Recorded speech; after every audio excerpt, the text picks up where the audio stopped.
창세기 34장 1절에서 8절까지입니다. 34장은 하나님이라는 말이 등장하지 않습니다. 그리고 내용이 상당히 좀 무겁고 어둡습니다. 구약 성경학자 아더 핑크라고 하는 분은 34장은 해석할 필요도 주석할 필요도 없다.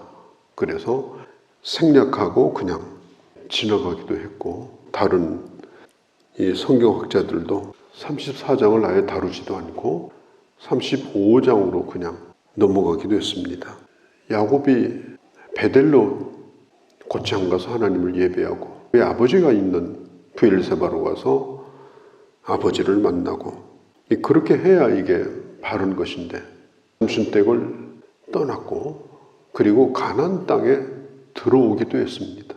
물론 목적은 베델이겠죠. 목적은 아버지 집으로 돌아가는 거겠죠. 그런데 중간에 이제 머물게 되어져요. 그런데 세겜이라고 하는 곳에서 야곱이 거기다가 집을 지어요. 거기다가 짐승을 키우는 축사를 짓습니다. 한 10년을 머물게 됩니다. 아마도 이 창세기 34장에 이 일이 일어나지 않았다면 아마 야곱은 거기에 더 오래 머물게 되었을 거예요. 예수 믿는 사람은 누구냐? 세상으로부터 부름을 받은 자입니다. 그래가지고 에녹처럼 그냥 하나님의 나라로 데리고 가는 사람이 아니라 여전히 세상 가운데 살아야 되는 사람이에요. 이 세상은 사탄이 주인 행세를 하는 거예요. 주인은 아닌데 뭘 주기도 하고 뺏기도 하는 것처럼 우리에게 거래를 하고 영향을 끼치는 게 이게 세상입니다. 그러면 교회가 또 그리스도인이 세상에 대하여 어떤 입장을 가져야 되느냐? 대개 세 가지 입장을 취하고 있어요. 첫 번째는 아주 적대적인 입장. 나는 세상은 보지도 듣지도 않는다. 그 땅을 밟지도 않는다. 그래서 뭐 집에만 들어박혀 있든지 아니면 산속으로 들어가든지 아주 폐쇄적인 거죠. 두 번째는 타협하는 입장이에요. 우리가 세상에 살고 있지 않느냐? 그러면 세상의 법을 따라야지. 예수 믿는 사람이라고 별거 있겠느냐? 그러면서 타협하고 결국은 닮아가고, 그래서 그 세상에 나가서 전도하려고 그러면 세상 사람들이 물어보는 거예요. 아니 당신하고 우리하고 다른 게 뭔데 우리를 전도하려고 하냐? 똑같은 사람 아니냐? 그래서 결국은 교회가 그냥 세상이 되어버리고 복음은 전할 수 없게 되어버리는 그런 상황. 그 다음에 세 번째는 변혁을 시키는 그런 입장이에요. 분명히 교회는 세상에 있고 세상 가운데 있어요.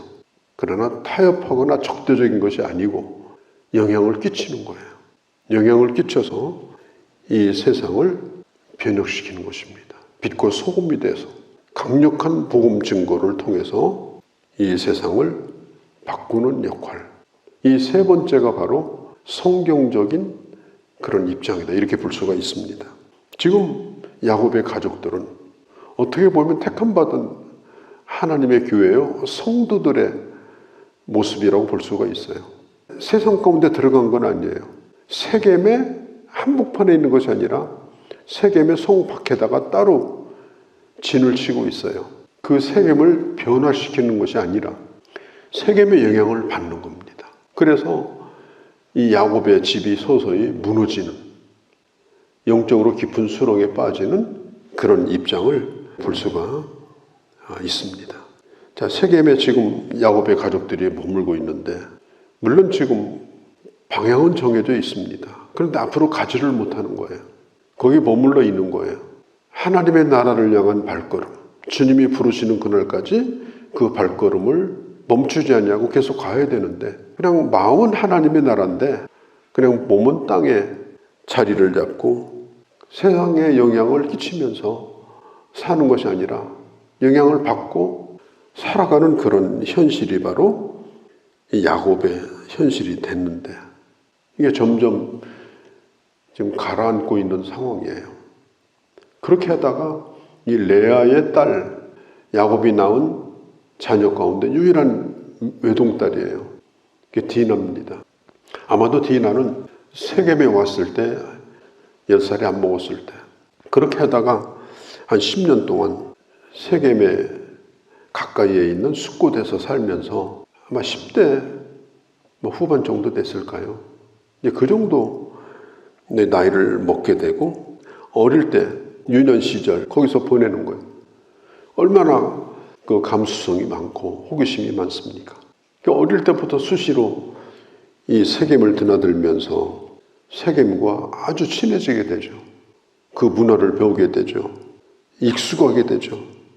그러면서 늘 숫곳에서 살지만 즐기는 건 세겜에 들어가서 즐기는 이제 그렇게 하다가 그 세겜성의 성주, 그러니까 말하자면 왕이에요. 하몰이라고 하는 사람의 아들인 그 성의 이름하고 똑같아요. 세겜이라는 아들이 있는데 그 아들과 가까이 지내다가 결국은 강간을 당하는 이런 일을 겪게 되어집니다. 그 레아에게서 난 아들이요 6명인데 아마 이 야곱은 자기가 별로 사랑하지 않는 아내에서 난 딸이기 때문에 별 관심이 없었던 것 같아요. 아니면 너무나 자식이 많기 때문에 그럴 수도 있고. 그런데 그 레아에게서 난 그 6 아들들은 디나를 끔찍하게 아낀 것 같습니다. 우리가 여기서 한 가지 볼 게 뭐냐면은 아까는 세상에 대한 얘기를 했는데 결국은 세상이 가지고 있는 영향력이 뭐예요? 문화라고 하는 겁니다. 문화는 물하고 공기하고 똑같습니다. 사람이 물하고 공기를 떠나서 살 수 없잖아요. 물을 마셔야 살고 공기를 마셔야 살아요. 그러니까 그 안에서 사는 거예요. 문화 안에서. 예전에 중국은 거의 어디 가든지 대도시는 석탄 타는 냄새 때문에요. 가던 그날은 아주 잠을 못 잘 정도로 머리가 아픕니다. 한 2, 3일만 지내면 금방 적응이 돼요 또. 그래서 그냥 아무 일 없이 또 지내고 이렇게 합니다. 그러니까 문화라고 하는 것은 그 안에서 이렇게 살다 보면은 그게 그냥 편안해지는 거예요. 또 적응이 되는 거예요. 그렇게 하면서 결국은 거기에 영향을 받는 겁니다. 지금 야곱의 가족들도 그렇고 특별히 문화의 영향을 많이 받는 게 이 청소년들 아닙니까? 아마 디나가 특별히 더 그랬던 것 같습니다.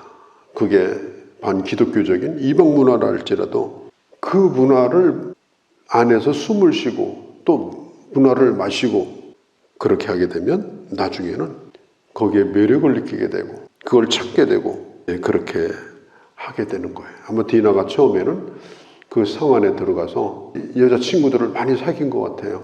동무들을.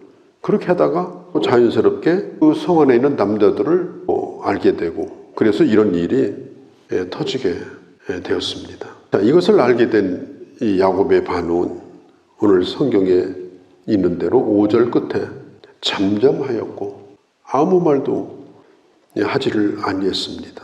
이 세겜이라고 하는 성주의 아들인데 그 디나를 위로하고 그리고 결혼할 것을 결심을 해요. 아마 이렇게 얘기했겠죠. 너의 아버지에게 내가 허락을 맡아서 결혼을 하겠다. 내가 책임을 지겠다. 아마 이렇게 한 것 같습니다. 그런데 그 야곱은 어떤 일도 하지를 않았어요. 어떤 항의도 하지 않고 그냥 아들들이 돌아오니까 네 동생에게 이런 일이 있었다. 이렇게 말할 뿐이에요. 그런데 사실은 그 세겜의 아버지인 하몰 그 성주잖아요. 야곱을 찾아와가지고 내 아들이 한 일에 대해서 내가 책임을 지겠다. 그리고 당신 집안하고 혼인관계를 맺자. 당신 맘대로 여기서 땅도 쓰고 필요한 거 우리 같이 교류도 하고 그렇게 한 집안이 되자. 아주 적극적으로 그렇게 하고 어떻게 보면은 야곱보다도 그 남자 쪽이 더 책임을 지는 이런 모습이고 야곱은 말이 없어요. 아들들이 오니까 그냥 네 동생에게 이런 일이 있었다. 어떻게 하면 좋냐. 이 정도로 그냥 말할 뿐이었습니다. 그러니까 이때 당시 이 야곱이 가장으로서의 영향력은 그렇게 별로 없었고 그 딸 디나가 세겜에 들어가서 뭘 하고 지내는지 어떻게 지금 성장하고 있는 건지 이런 것에 대하여 별로 관심이 없었던 것 같아요. 가장은 가장으로서의 리더십이 있는데 그 리더십이 결국은 무너지게 되면은 나중에는 그 가장이 코가 꿰어서 그 집은 이제 산으로 올라가는 거예요. 지금 야곱의 집안이 그런 상황입니다. 그쪽에서 와가지고 한마디도 사과가 없어요. 그때 당시는 뭐 다 그렇게 해서 결혼을 또 했나 봐요. 당당하게 뭐 얼마면 되겠냐 뭐 이런 식이에요. 얼마면 되겠냐. 뭐든지 우리는 요구하는 거 없다. 내 아들과 결혼만 시켜주면 우리 이곳에서 좋은 집안을 이뤄서 잘 한번 해보자. 이렇게 당당하게 얘기를 하는데 야곱은 뭐 단 한마디도 그의 얘기가 나오질 않아요. 예수 믿는 사람들은 하나님의 나라를 향해서 지금 가고 있는데 우리는 또 세상 가운데 또 살고 있습니다.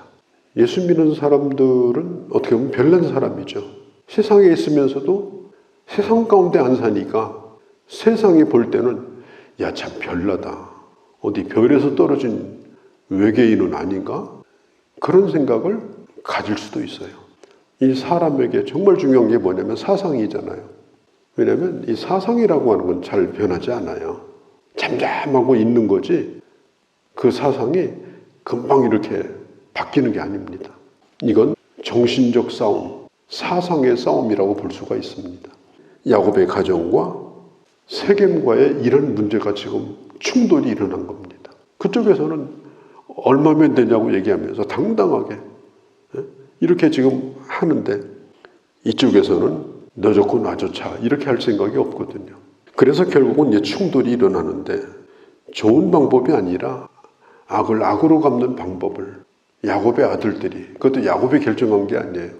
야곱의 아들들이 결정을 하고 할례라고 하는 하나님의 백성의 표를 상징하는 아주 종교적인 매우 중요한 거죠. 근데 그걸 사람을 죽이는 도구로 쓰기로 하고 당신 집안의 남자들이 다 할례를 받는다면 그 세겜을 받아주겠다. 이렇게 그것도 야곱의 뜻이 아니고요. 그 오빠들 형제들이 그렇게 요구를 한 거예요. 이런 할례를 할 때 보통 일주일은 누워 있어야 돼요. 남자들이 꼼짝도 못하고. 그러니까 모든 남자들을 다 할례를 시키고 그 다음에 모조리 다 죽이거든요. 그러니까 이 기가 막힌 일이 벌어지는 겁니다. 자, 우리가 생각해 볼 것은 분명히 이 세상에 악이 존재하고 또 악한 자들에게 우리가 악한 일을 당하게 되고 그렇게 할 때 우리는 악을 악으로 갚는 방법이 아니고 선으로 악을 갚아야 되는데 중요한 건 하나님께 맡기고 그리고 우리가 해야 될 고민은 또 우리가 해야 되는 그런 과제를 우리는 안고 있습니다. 세상 가운데 하나님의 사람은 어떻게 살아야 되나? 이 세상을 변혁시키는 하나님의 사람으로 살아야 된다. 그런 생각을 가지고 나는 오늘 어떤 사람인가 점검하고 그리고 어떻게 살아야 하는가 하는 그런 다짐을 하고 그리고 세상 가운데 존재하는 그런 주님의 사람이 되어야 할 줄로 믿습니다. 거룩하신 우리 아버지, 오늘 우리가 야곱의 가정에 일어난 뜻밖의 일로 말미암아서 이제 무서운 광풍이 곧 불어올 조짐이 있습니다. 여기 하나님도 없고 하나님의 말씀도 없고 기도도 없고 오히려 거룩한 하나님의 백성의 표시인 할례를 가지고 사람을 죽이는 방법을 선택하고 이제 무서운 일을 앞두고 있는 이런 상황을 보고 있습니다. 우리도 세상 가운데 있고 그 가운데 하나님의 사람으로 살아야 되는 숙제를 안고 날마다 살고 있습니다. 우리에게 지혜를 주시고 거룩한 영향력을 주시고 그리하여 하나님의 사람으로 하나님의 사람들의 공동체로 세상을 이기며 세상을 변화시키는 그런 놀라운 역사를 이루어가는 저희가 되게 하여 주시옵소서. 우리 주 예수님의 이름으로 기도하옵나이다. 아멘.